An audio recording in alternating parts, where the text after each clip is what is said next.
ഞാനിന്നിവിടെ ഒരു എഗ് പഫിൻ്റെ റെസിപ്പിയാണ് ചെയ്യാൻ പോകുന്നത്.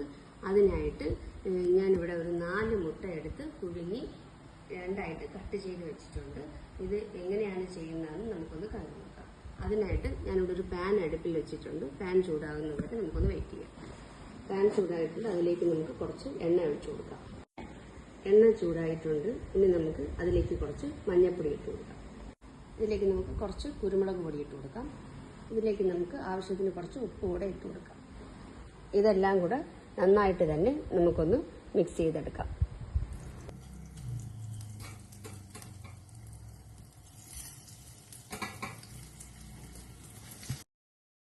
ഇനി നമുക്കൊന്ന് തിരിച്ചിട്ട് കൊടുക്കാം. രണ്ട് വശവും ഒരുപോലെ തന്നെ ഒന്ന് മൊരിയിച്ചെടുക്കാം. ഇനി നമുക്കിത് അടുപ്പ് ഓഫ് ചെയ്ത് പാനിൽ നിന്ന് മാറ്റിയെടുക്കാം.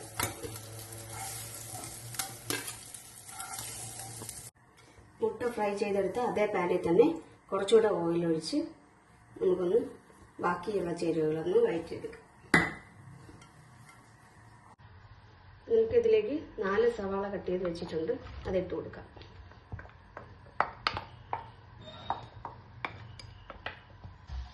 ഇതിൻ്റെ കൂടെ തന്നെ ചെറുതായിട്ട് അരിഞ്ഞു വെച്ചേക്കുന്ന ഇഞ്ചി, പച്ചമുളക്, കറിവേപ്പില ഇത്രയും കൂടെ ഇട്ട് കൊടുത്ത് നന്നായിട്ടൊന്ന് വഴറ്റിയെടുക്കാം. ഇത് വെന്ത് വരുന്നതിനാവശ്യമായിട്ടുള്ള ഉപ്പ് കൂടെ നമുക്ക് ഈ സമയത്തൊന്ന് ചേർത്ത് കൊടുക്കാം.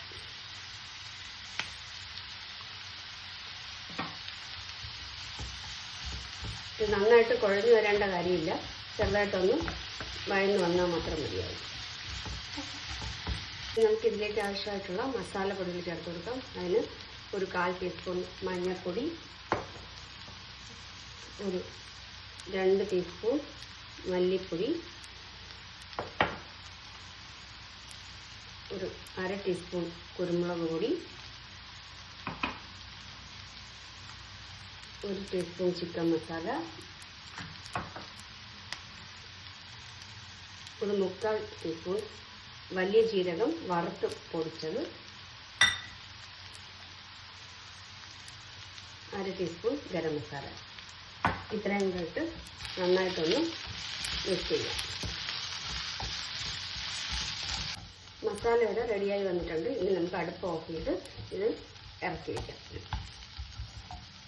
ഇനി ഇത് റെഡിയാക്കാനായിട്ട് നമുക്കൊരു ബാറ്റർ തയ്യാറാക്കി എടുക്കണം. അതിനായിട്ട് ഞാനിവിടെ 1 കപ്പ് മൈദ അത് നമുക്ക് മിക്സിയുടെ ജാറിലേക്ക് ഇട്ട് കൊടുക്കാം. ഒരു 1/2 കപ്പ് പാല്,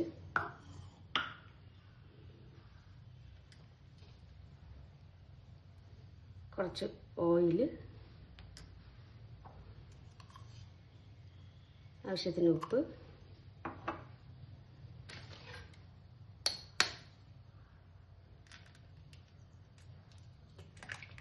ഒരു മുട്ട,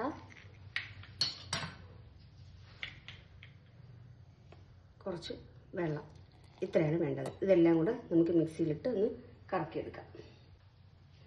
ബാറ്റർ ഞാനിവിടെ റെഡിയാക്കി എടുത്തിട്ടുണ്ട്. അത് ഈ ഒരു കൺസിസ്റ്റൻസിയിലാണ് കിട്ടിയിരിക്കുന്നത്.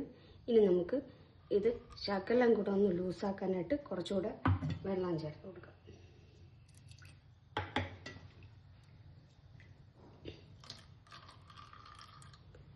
ഇനി നമുക്കിത് ദോശ ചുടുന്ന പോലെ ഒന്ന് ചുട്ടെടുക്കണം. പാൻ ചൂടായിട്ടുണ്ട്. നമുക്കിത് ഓരോ തവി മാവ് ഒഴിച്ച് ഒന്ന് ചുട്ടെടുക്കാം. കട്ടി കുറച്ച് തന്നെ നമുക്കൊന്ന് ചുറ്റിച്ച് ചുട്ടെടുക്കാം.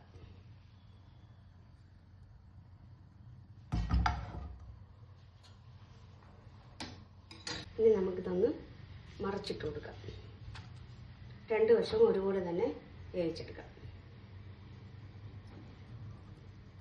നമുക്കിത് അടുപ്പിൽ നിന്ന് മാറ്റാം. അതുപോലെ തന്നെ നമുക്ക് എല്ലാം തന്നെ ഒന്ന് ചുട്ടെടുക്കാം. എല്ലാം തന്നെ നമ്മളിവിടെ ഇങ്ങനെ ചുട്ടെടുത്തിട്ടുണ്ട്. ഇനി നമുക്കിതിൽ ഫില്ലിംഗ് വെച്ച് ഒന്ന് കവർ ചെയ്തെടുക്കാം.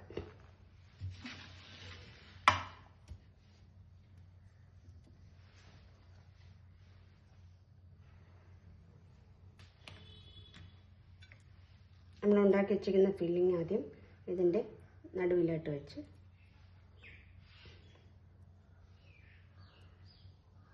അതിൻ്റെ മുകളിലായിട്ട് ഫ്രൈ ചെയ്ത് വെച്ചിരിക്കുന്ന മുട്ടയും വെച്ചിട്ട് 4 വശവും ഒന്ന് കവർ ചെയ്തെടുക്കാം. അതിനായിട്ട് ഞാനിവിടെ കുറച്ച് മൈദ വെള്ളത്തിൽ മിക്സ് ചെയ്ത് വെച്ചിട്ടുണ്ട്. ഇതൊന്ന് ബ്രഷ് ചെയ്ത് കൊടുത്ത് നമുക്കിതിൻ്റെ 4 വശവും ഒന്ന് കവർ ചെയ്തെടുക്കാം.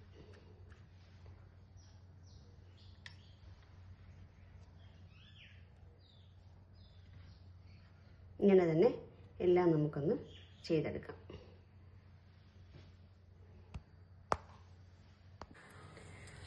എല്ലാം തന്നെ നമ്മളിവിടെ കവർ ചെയ്തെടുത്തിട്ടുണ്ട്. ഇനി നമുക്കിതൊന്ന് ഫ്രൈ ചെയ്തെടുക്കണം. ഫ്രൈ ചെയ്തെടുക്കാനായിട്ട് ഞാനിവിടെ കുറച്ച് ബ്രെഡ് ക്രംസ് എടുത്ത് വെച്ചിട്ടുണ്ട്. പിന്നെ 2 മുട്ട പൊട്ടിച്ച് വെച്ചിട്ടുണ്ട്. ഇത് മുട്ടയിൽ മുക്കി ബ്രെഡ് ക്രംസിൽ കോട്ട് ചെയ്ത് നമുക്കിതൊന്ന് ഫ്രൈ ചെയ്തെടുക്കാം. അതിനായിട്ട് നമുക്കിതൊന്ന് സെറ്റ് ചെയ്തെടുക്കാം. നമുക്ക് ഓരോന്നായിട്ട് ഒന്ന് കോട്ട് ചെയ്തെടുക്കാം.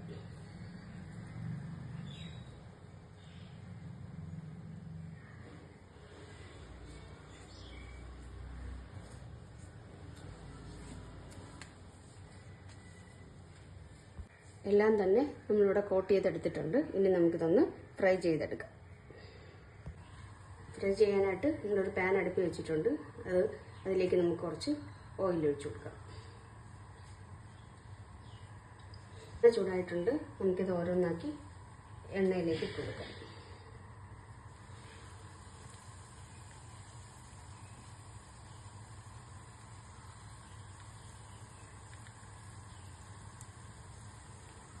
ഇതിൻ്റെ ഒരു വശം റെഡി ആയിട്ടുണ്ട്. നമുക്ക് ഇപ്പുറം വശം കൂടെ ഒന്ന് മറിച്ചിട്ട് എല്ലാം തന്നെ ഇവിടെ ഫ്രൈ ചെയ്തെടുത്തിട്ടുണ്ട്. അങ്ങനെ വളരെ ടേസ്റ്റി ആയിട്ടുള്ള എഗ് പഫ് ഇവിടെ റെഡി ആയിട്ടുണ്ട്.